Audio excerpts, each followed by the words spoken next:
For a saturated and beautiful cuticle like this, and a spectacular square, watch this video.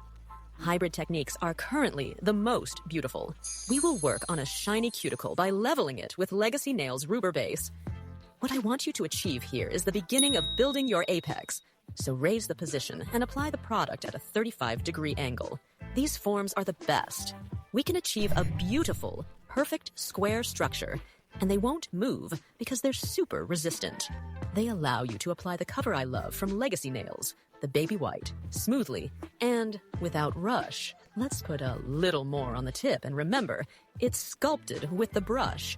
Dear student, get used to perfecting with the brush.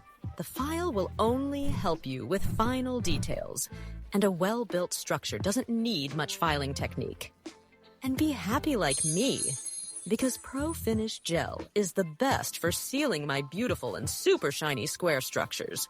Comment below if you want me to teach you how to file the square structure in a modern way.